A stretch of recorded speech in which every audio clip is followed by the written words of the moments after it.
آه، الماتش صعب جدا على السعوديه، صعب جدا، لان الارجنتين داخله لكاس العالم السنه دي وهي فرقه تقيله اصلا والسكواد بتاعها تقيل. وطبعا يعني أنا مش عايز يعني ايه اكون قاسي شويه، بس هتدوس على السعوديه جامد. يعني ممكن النتيجه بكره يبقى فيها سكور للاسف يعني.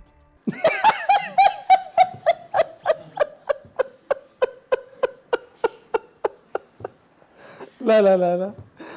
السلام عليكم ورحمة الله وبركاته، أهلا بكم في الحلقة الثالثة من برنامج النسر، سلسلة المونديال واللي بنتكلم فيها عن أحداث كأس العالم والمباريات وكل التفاصيل اللي بتحصل في كأس العالم. وعارف إن أنا توقعت ماتش السعودية بالغلط وقلت إن الأرجنتين هتدوس على السعودية. بس سامحوني والله ده كان توقع مش أكتر يعني، بس أدينا شفنا المنتخب السعودي عمل إيه وهنجيله لسه في الماتش بإذن الله. وسامحوني بس لو التسجيل متأخر ده عشان بس إيه يعني، امبارح أنا جيت تعبان من الشغل جدا وأول فالعملية كانت بايظة يعني. فالحمد لله اللي الحلقه هتطلع اصلا. وفي كمان يعني حاجه كده عايز اقولها، الحلقه دي هتبقى للكبار فقط لان فيها ايحاءات، ما حدش يعني انا مش هقدر ما احطش فيها ايحاءات عشان موضوع المانيا وكده يعني. خلي بالكم من الحلقه يعني. في حاجه عايز اتكلم فيها برضه قبل ما نخش في الماتش، كان موضوع الاغنيه بتاعت مريم فارس اللي عاملاها الفيفا لكاس العالم. الاغنيه دي انا كل ما افتح اي حاجه على الفيسبوك الاقيها قدامي، يا افتح صفحه مش عارف ايه الاقيها قدامي، بقلب بسكرول كده الاقيها طالعه في وشي. يا جدعان اغنيه وحشه والله العظيم، ثلاثة اغنيه وحشه. عايزين تقلدوا شاكيرا مش هتجيبوا شاكيرا. مريم فارس مش شاكيرا من الاخر. وكمان طالعه ريانا وحاجه قرف يعني، هي دي صوره العرب عندهم بره يعني. يلا مش مشكله، بقول لك مره 4 المان دخلوا مطعم فما لقوش غير كرسي واحد فراحوا قلبين وقعدوا عليه كلهم. خش على الحلقه يا ابني.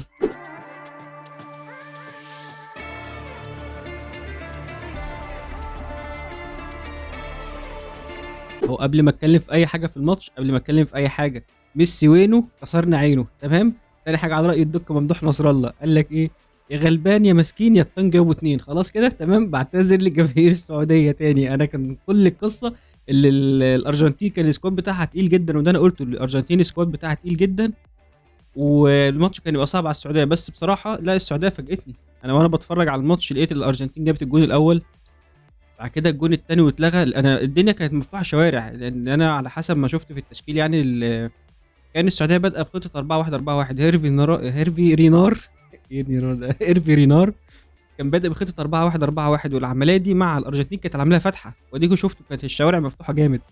بس هو ربنا سترها مع السعوديه في حكايه الاوفسايد تراب او مصيده التسلل يعني، كانوا ظابطينها قوي، كان ربنا سترها معاهم قوي يعني. هم مصلين الفجر وداعين وقارين اذكار الصباح والمساء، واللي عنده ورد عمله. وبص العمليه كانت مظبطه معاهم، عدت على خير الحمد لله. وجي جون اول وتاني وتالت ويعني 3 اجوان اتلغوا بسبب الاوفسايد ده. الشوط الاول خلص من هنا، منتخب السعوديه اتحول. يعني منتخب السعوديه في الشوط الاول تحسه كان هو قاصد ينزل يستقبل اللعب. الشوط الثاني انا فوجئت بالسعوديه من اول دقيقه عماله تهاجم طخ طخ طخ طخ. يعني لا انا ما توقعتش الصراحه ان السعوديه يطلع منها اللعب ده كله. والجون الاول جه كان في الدقيقه 48 من صالح الشهري. لا جون حلو، جون محطوط في اخر الجون يعني في اخر الشارع. لا حلو قوي، جون جميل. الجون الثاني بقى اللي عظمه من سالم الدوسري صراحه. انا لقيت واحد بيلم واحد والتاني وبيكسر جوه يعملها، ده المفروض ميسي اللي يعملها مش انت. ميسي العربي يا ابني، والله بجد انا فوجئت بالجون، انا اندهشت. انا قلت النتيجه دي بجد السعوديه بتعمل كده بجد. ومن القصه مش في النتيجه والاتنين واحد، لا الاسلوب حتى الاداء بعد الجون التاني. لا السعوديه عاليه قوي عاليه قوي يعني. لو السعوديه استمرت باللعب ده لا هتوصل لمراحل بعيده ان شاء الله يعني. فلا السعوديه عاش يا رجاله والله العظيم 3 عاش يعني. والماتش كمل على كده والحمد لله يعني، كمل على خير. اتألق جدا العويس بصراحه، وهو خد راجل الماتش في الماتش ده. لا العويس كان رهيب، بيطلع كذا كوره كده، منهم واحده على الخط لحد دلوقتي محدش عارف هو طلعها ازاي، بس ما شاء الله يعني هو كان يستحق راجل الماتش. فزي ما بقول كده، يا ريت السعوديه ان شاء الله الفتره الجايه في الماتشات الجايه تستمر على الاداء ده وتستمر على الروح دي، وباذن الله نشوفها في الدور الجاي والدور اللي بعده، وان شاء الله تكمل يعني. خش على الماتش اللي بعده.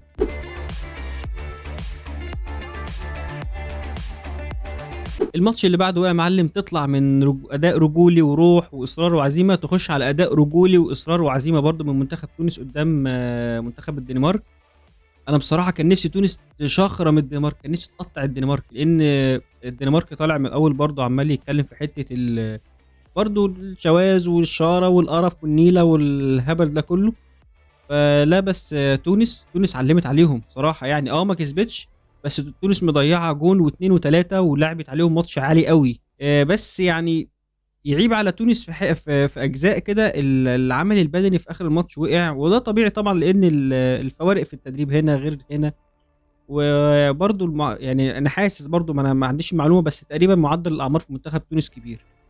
فربنا يكرم منتخب تونس ان شاء الله في الماتشات اللي جايه، يعني نفسي يكسب. انا بصراحه انا عايز كل الفرق العربيه تعمل اداء، لان المونديال في ارض عربيه، ونفسي يعني من العرب يوصلوا لمرحله ابعد من كده ان شاء الله، مش يبقى كل مره نوصل دور المجموعات ونطلع دور المجموعات ونطلع، لا عايزين حد يكمل يعني. فان شاء الله ربنا يوفق تونس في الماتشات اللي جايه، ونخش على الماتش اللي بعده. بس استنى يا عم، راح فين ماتش المكسيك وبولندا؟ ايه يا عم استنى بس، انا في ماتش المكسيك وبولندا ما فيهوش غير كلمتين يتقالوا: ضربه الجزاء اللي ضيعها ليفا واللي صدها الحارس اوتشوا مين ده يا جدعان؟ ده من ايام 2006 يمكن من قبل كده كمان، من ايام ما ابو تريكه ظرفوا الجونين.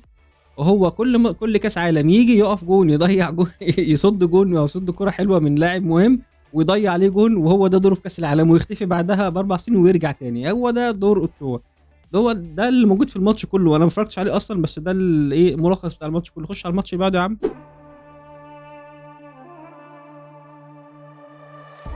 نخش بقى على اخر ماتش كان امبارح، هو كان ماتش فرنسا واستراليا، والماتش ده كان بالليل خالص يعني، وكل واحد كان زي ما قلت لكم انا كنت راجع امبارح من الشغل تعبان ومتاخر وكده، فيتوه بصراحه. جيت شغلت الماتش وقعدت اتفرج عليه. بعد الجون الرابع بشويه كده رحت في النوم وما كملتش الماتش، بعد كده ما شفتش ايه اللي حصل. بس كل اللي فاكره في الماتش يعني الاستراليا اتقدمت بالجون الاول، وانا قلت بقى ايه الجو بتاع المانيا وايطاليا واسبانيا هيتكرر مع فرنسا، اللي هو الفرق اللي بتكسب كاس العالم بتطلع من الدور الاول بعدها. لا بس فرنسا بصراحه لا يعني بعد الجون بقت حاجه تانية خالص. هي كانت بادئه الماتش برعونه واستسهال للفرقه بتاعت استراليا، لا بس قلبت بعدها على طول ما شاء الله، طرشت في وش طرشت في وش استراليا. جونين في الثالث في الرابع، حاجه جامده. وجيرو بقى ما شاء الله لعلع، غاب كريم بنزيما فجيرو هو اللي ظهر. وسبحان الله يا جدع، الاثنين دول جيرو وكريم بنزيما كانوا مثال حاجه كده، فيتامين عين كنا بنقولها زمان بس ما ينفعش نقولها في الفيديو دلوقتي. سبحان الله، هم دلوقتي نجوم منتخب فرنسا، وجيرو بيجيب جونين، بينضم بوكايو ساكا، وبينضم فالنسيا، ولسه هينضم لهم واحد تاني لسه هنتكلم عليه النهارده ان شاء الله في الماتشات بتاعت النهارده. فلا فرنسا بالمنظر اللي انا شفته امبارح في الماتش ده، لا فرنسا هتكمل وهتوصل بعيد كمان، لان لا العيال واقفه على رجليها قوي، واقفين على رجليهم وبيلعبوا كرة حلوه جدا، والعامل البدني عالي، والفرقه حلوه، فدي هتكمل شكلها، مش هتعمل زي ايه اللي هو الفرق اللي بتطلع على طول، هتكمل ان شاء الله. خش على الماتش اللي بعده يا معلم.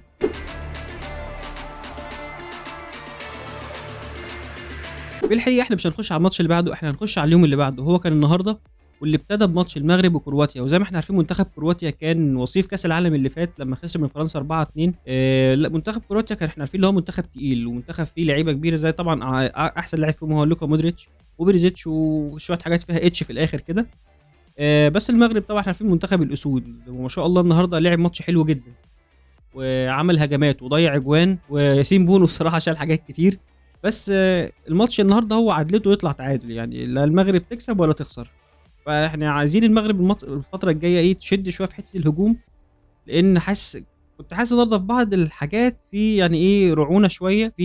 كان لاعب مش فاكر اسمه بالظبط، كان بيروح ويفضل يرقص كتير كده، كان عامل زي مين احمد عبد القادر بتاعنا كده بس على المغربي شويه، كان يروح ويرقص ويعمل شيء ويروح مضيعها. فلا المغرب لازم تشد حيلها شويه كده. عايزين نشوف، انا كنت مراهن على المغرب اللي هتبقى اقوى منتخب صراحه، السعوديه هي اللي فاجئتني، بس المغرب لسه متوقع لها ان شاء الله تعمل مستوى حلو. خش على الماتش اللي بعده، طالما الماتش ده صفر، ماتشات بقى لها كتير 0-0 فانا بعديها يعني مش بنتكلم فيها كتير.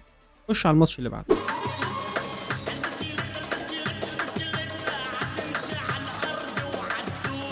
نخش بقى على الماتش اللي اثبت لي حاجه انا ما كنتش ممكن اتوقعها قبل كده، ان الكمبيوتر اللي احنا بنستخدمه ده ممكن يركب عجله. دي اول مره اشوفها الصراحه، وغريبه يعني، دي اول مره اشوفها. زي ما شفنا النهارده ماتش المانيا واليابان. المانيا بتبدا الماتش بص قرصه على الرابع، عماله تضغط تضغط تضغط.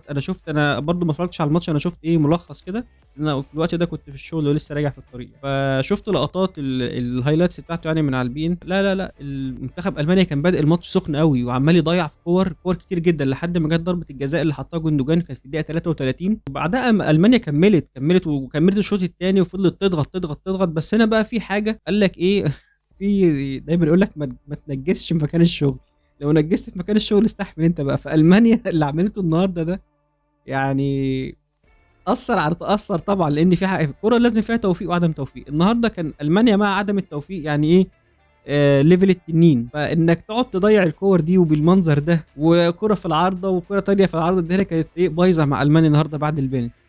ويجي بقى المانيا الكمبيوتر الجميل بتاعنا ده يسرقك في 8 دقايق بالظبط، من الدقيقه 75 للدقيقه 83 جونين. وجونين ايه، واحد دخل عادي، والتاني دخل من خرم ابره، هي مش ابره بس دخل من خرم ابره ومشاها خرم ابره. لا الكمبيوتر عمل حاجات، يعني عمل عمايل النهارده. انا حتى وانا سايق كده بطلع التليفون ببص فيه، يا جدع عندك النتيجه دي بجد؟ المانيا خسرت من اليابان فعلا. ايه القرف ده؟ ما كنتش لسه طبعا شفت الحوار بتاع الصوره اللي عملوا ايديهم كده. خليكم بقى عاملين ايديكم كده، وحطوا ايديكم على بقكم وحطوها في اي حته ثانيه، انتوا براحتكم، انتوا شوفوا انتوا كل واحد يميلوا الجنسيه بقى. بس المانيا ان شاء الله ان شاء الله هتطلع من الدور الاول، وانا بتمناها الصراحه. انا كنت الاول بشجع المانيا، بس بعد اللي حصل والكلام اللي حصل ده، يعني انا لو شجعتها بقى انا مش مظبوط. عارف انت مش مظبوط ياض بتاع كبير الجزء السادس، هو بالظبط انت مش مظبوط ياض لو انا شجعتها. فان شاء الله المانيا هتطلع واليابان هتكمل باذن الله الكمبيوتر الجميل ده بتاعنا، ونخش على الماتش اللي بعده بقى. خش لي بقى يا غالي على اكبر نتيجه في كاس العالم حصلت لحد دلوقتي في كاس العالم بتاع قطر 2022، وهو مباراه اسبانيا وكوستاريكا. كوستاريكا يا عيني جايبين كيلو النباس عشان يشيلوا ويقف معاهم في الحوار بتاع اسبانيا ده. اسبانيا انت عارفين انهم اسبانيا غشيمه دلوقتي الفتره اللي فاتت، اسبانيا غشيمه قوي يعني ما شاء الله، عاملين خلطه. يعني لويس انريكي عامل خلطه ما بين اللعيبه الخبره والكبار مع اللعيبه الشباب الصغيرين لسه زي جافي وبيدري والناس الحلوه دي. اسبانيا ما سمتش على طول 1 2 3، يعني في اول 30 دقيقه 3 اجوان، يعني معدل كل 10 دقائق جون. بعد كده يدي له الجون الرابع، بعد كده الخامس 6 7. ايه يا جدعان هي فراخ؟ لا العمليه النهارده كانت الصراحه كوستاريكا صعبت عليا ويا عيني كيلو النباز من كتر الاجوان اللي دخلت فيه خد تقييم 2.5. انت متخيل 2.5؟ اللي هو كنت اديله 3 على الاقل، 3 و7 يبقوا 10 يا جدعان يعني، كملوا الفوره. لا بس اسبانيا عملت النهارده غير الاجوان، لا الاداء ممتع قوي، الاداء ممتع قوي. العيال بتلعب كوره ببساطه، ومش يعني ما بيتفزلكوش، لا بيلعبوها بشكل حلو قوي. والترقيصه طالعه حتى شكلها جميل، الترقيصه طالعه مش بقرنانه بقى ولا لا، شكلها حلو في وقتها. فكل حاجه في ماتش اسبانيا النهارده اسبانيا عملتها صح وصح قوي كمان. وعندك بقى في الماتش ده يا معلم بقى ايه، فيران توريس جاب جونين وانضم لكتيبه جيرو فالنسيا وبوكايو ساكا والناس الحلوه دي، كل واحد فيهم جاب جونين في كاس العالم لحد دلوقتي. فلا اسبانيا كده باللي بتعمله ده هتعدي وتثبت اللي هي مرشحه من المرشحين الاوائل للفوز بكاس العالم السنه دي. اداء ونتيجه، مش نتيجه بس، لا اداء ونتيجه، وفرقه تقيله قوي على الملعب، وهتتعب الفرق اللي معاه في المجموعه. لسه هنشوف بقى الماتشات اللي جايه هتعمل فيها ايه، ونخش على اخر ماتش معانا النهارده وهو ماتش بلجيكا وكندا.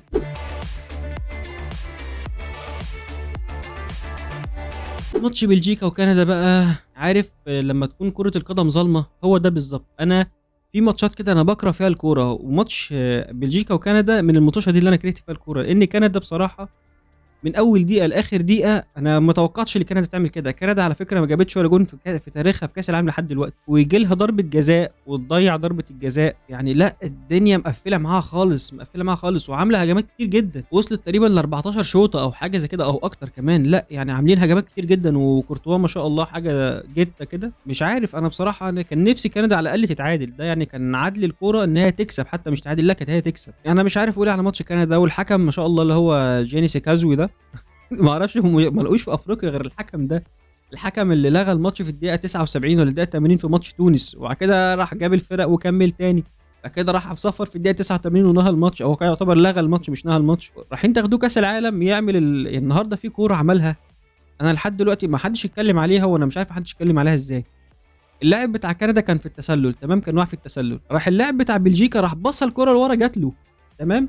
بعد ما جات له راح المدافع بتاع بلجيكا راح قص رجله ووقع في الارض، راح الحكم حاسب اوفسايد.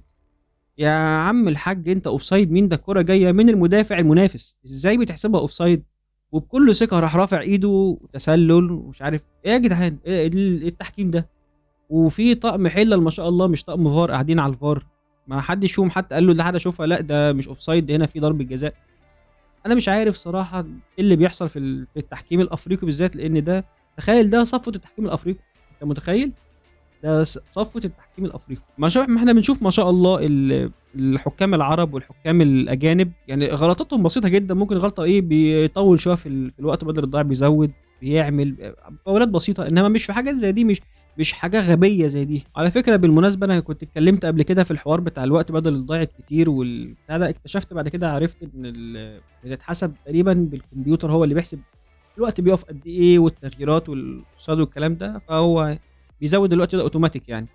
فهي حاجه حلوه انك بتحافظ على حظوظ الفرق، وبرضه بس برضه زي ما انا قلت قبل كده العمليه بتبوخ قوي لما الوقت بيوصل ل 9 و10 وساعات 12 و13 دقيقه، لا الموضوع بيبوخ قوي يعني. فما اعرفش والله، في ناس بتشوفها يعني. انا شايف اصلا كمان حكايه الفار دي عطلت شويه من متعه كره القدم يعني.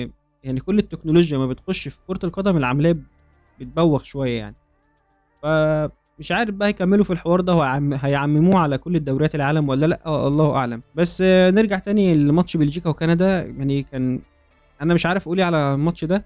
هي بلجيكا جابت جون وجون حلو، باتشواي هو اللي جاب الجون، كانت كرة مرتدة، كرة اتعملت طولية كده، راح قطعها وشاطها جابها جون. بعدها بلجيكا ما عملتش غير كورتين ثلاثة في الماتش كله، كل الماتش كندا عمالة كورة والثانية والثالثة والحماس عندهم عالي قوي يعني. في كورة كانت جاية للاعب بتاع بلجيكا، كان قدام باتشواي برده، كان هيشوطها في اخر الشوط الثاني، المدافع بتاع كندا عمل عليه تاكلينج رهيب، شاط الكوره من قدامه بصراحه يعني. كان عندهم الحماس عالي جدا، وكانوا يستحقوا بصراحه على الاقل نقطه، على الاقل تعادل. الاداء النهارده اللي عملوه والمجهود اللي بذلوه، بس هي دي الكوره، هي دي الكوره، وهو ده التوفيق بتاع ربنا. ما جالهمش النهارده يا عالم، ربنا يستر ما جالهمش قدام المغرب ما تكونش العمليه مقفله معاهم وتفتح قدام المغرب. وبيخلص الماتش 1-0 لبلجيكا، وبتصدر مجموعتها، وربنا يستر بقى على الفرق العربيه في الجوله الجايه ان شاء الله. ولسه بكره ان شاء الله بقى نتفرج على ماتش البرازيل وصربيا، انا عايز اتفرج على البرازيل الصراحه، عايز اشوف طريقه لعبهم هتبقى عامله ازاي في كاس العالم. هم عاملين تيم قوي جدا وجايين جاهزين للبطوله دي، فربنا يكرم ونتمتع بالكره بكره ان شاء الله. وبس كده يا معلم، دي كانت حلقه النهارده. معلش طبعا هبكرر اعتذاري تاني، اللي هي حلقتين في بعض مش حلقه بسبب الظروف اللي حكيت عليها في الاول. وان شاء الله اشوفكم في حلقه تانية. ما تنساش تعمل لايك وشير وسبسكرايب للقناه، وتخش على صفحه النسر على الفيسبوك وتعمل عليها اعجاب، وان شاء الله وتابعنا كده يعني. وايه نفس الناس يعني، معظم الناس اللي بتتفرج على الفيديوهات اصلا مش مشتركه، يعني حاولوا يا جدعان، حاولوا تعملوا اكونتات على اليوتيوب وتشتركوا في القناه تقديرا للمجهود، يعني مجهود بسيط، بس يعني على الاقل الواحد بيسهر بعد الماتشات ويصور ويعمل واقعد امنتج بالليل لحد الفجر، وبصحى الصبح بالساعه 8 عشان خاطر الشغل. انا نفسي يكون في حافز بس كده يعني، وربنا يكرم ان شاء الله. واستنى دعمكم على الفيديوهات، ومتشكر جدا طبعا للي بيدعم وبيعمل لايك. واشوفكم في حلقه ثانيه ان شاء الله من برنامج النسر نسخه قطر 2022، والسلام عليكم ورحمه الله وبركاته.